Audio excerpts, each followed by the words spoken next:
Assalamualaikum warahmatullahi wabarakatuh. Semoga kita dalam keadaan sehat walafiat serta mendapatkan perlindungan oleh Allah Subhanahu wa taala. Baiklah, pelajaran SK kita hari ini adalah terjadinya Fathu Mekah, yang mana sebelumnya kita belajar tentang sebab terjadinya Fathu Mekah. Yang mana sebab terjadinya Fathu Mekah itu karena ada perjanjian Hudaybiyah. Sekarang kita belajar tentang Fathu Mekah. Sebelum memasuki belajar lebih lanjut, mari kita berdoa bersama-sama. أعوذ بالله من الشيطان الرجيم بسم الله الرحمن الرحيم ربي زدني علما وارزقني فهما والحمد لله رب العالمين. Fathu Mekah berarti terbukanya kota Mekah atau dapat diartikan juga sebagai pembebasan kota Mekah. Pembebasan tersebut merupakan suatu kemenangan terbesar bagi Rasulullah SAW dan kaum muslimin. Hal itu karena dengan terbukanya kota Mekah terpancarlah sinar Islam ke seluruh dunia. Sebab-sebab terjadinya Fathu Mekah. Salah satu penyebab terjadinya pembebasan kota Mekah adalah karena kaum kafir Quraisy dengan sengaja melanggar perjanjian Hudaybiyah. Mereka membantu Bani Bakar menyerang Bani Khuza'ah yang telah menjadi pengikut Islam. Sejak masa jahiliyah, Bani Bakar dan Khuza'ah sudah saling bermusuhan. Setelah perjanjian damai, Bani Khuza'ah menyatakan diri masuk Islam dan bergabung dengan kaum muslimin. Sesuai dengan perjanjian Hudaybiyah, setiap kabilah bebas bergabung kepada pihak manapun saja yang mereka kehendaki. Jadi salah satu penyebab terjadinya Fathu Mekah itu karena faktor dari perjanjian Hudaybiyah tersebut, yang mana di dalam perjanjian Hudaybiyah semua golongan bebas untuk mengikuti siapapun. Nah, dan itu berdampak pada kaum Quraisy, yang mana mereka kesal terhadap golongan yang mengikuti agama Islam, mengadu domba mereka yang mengikuti agama Islam. Kekesalan kafir Quraisy tersebutlah mereka secara tidak langsung melanggar perjanjian dalam perjanjian Hudaybiyah.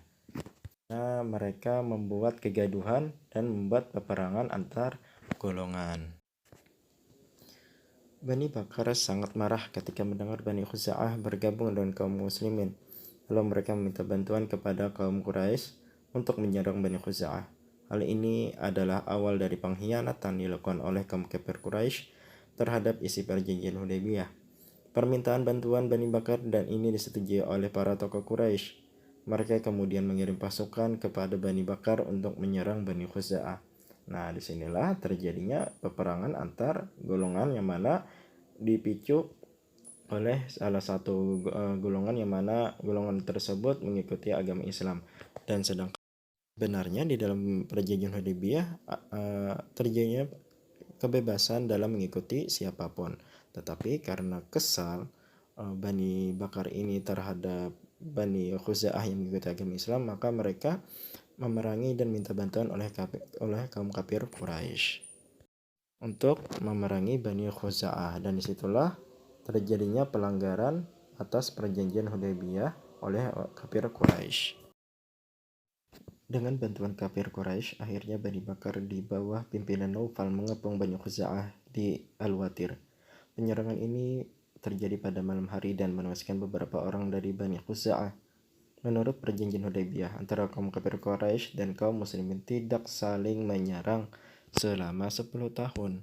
Namun baru 2 tahun perjanjian damai itu berlangsung, kafir Quraisy telah melanggarnya.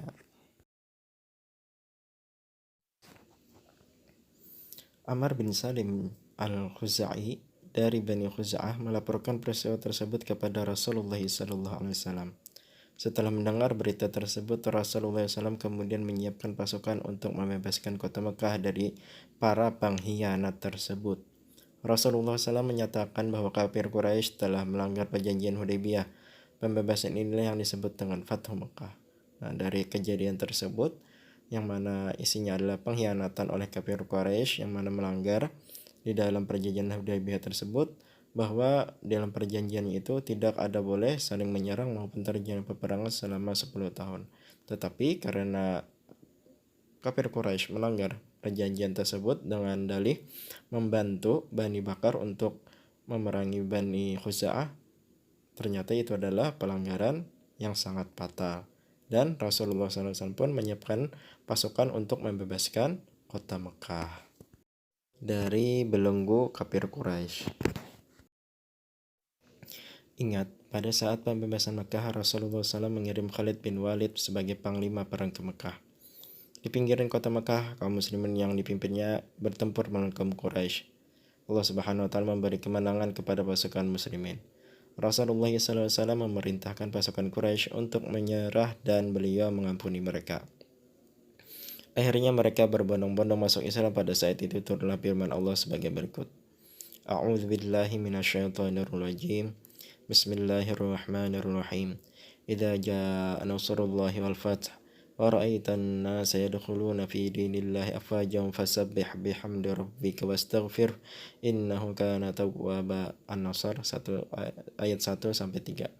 Artinya, apabila telah datang pertolongan Allah dan kemenangan, dan engkau melihat manusia berbondong-bondong masuk agama Allah, maka bertasbihlah dengan memuji Tuhanmu dan memohon ampunlah kepadanya. Sungguh Dia Maha menerima taubat. Nah, mungkin sampai di sini saja pelajaran SKI kita tentang terjadinya Fathu Mekah, yang mana penyebabnya adalah kafir Quraisy yang melanggar perjanjian tersebut dalam bentuk mereka membantu peperangan yang dibuat oleh Bani Bakar yang disebabkan karena mereka kesal terhadap Bani Khuza'ah yang telah memasuki agama Islam. Yang sebenarnya di dalam perjanjian Hudaybiyah adalah sebuah kebebasan dalam mengikuti golongan siapapun. Tetapi karena Bani Khuza'ah mendengar kabar tersebut, kebebasannya itu adalah memeluk agama Islam, mereka kesal dan memerangi Bani Khuza'ah. Kemudian mereka, Bani Bakar ini, minta tolong kepada kafir Quraisy dan mereka mau menolong untuk memulai peperangan. Dan itu terdengar oleh Rasulullah SAW, maka Rasulullah SAW pun menyiapkan pasukan dan melakukan peperangan yang dipimpin Khalid bin Walid agar Fathu Mekah menjadi bebas karena dari pelanggaran yang dilakukan oleh Bani kafir Quraisy. Dan hal itu, peperangannya itu dimenangkan oleh kaum muslimin, dan itulah penyebab nuzulul Qur'annya surah An-Nasr. Nah, mungkin sampai di sini saja pelajaran kita hari ini. Semoga ada hikmah yang kita ambil dari terjadinya pembebasan Fathu Mekah. Bapak tutup, subhanakallah bihamdika asyhadu an la ilaha illa anta astaghfiruka wa atubu ilaik. Wassalamualaikum warahmatullahi wabarakatuh.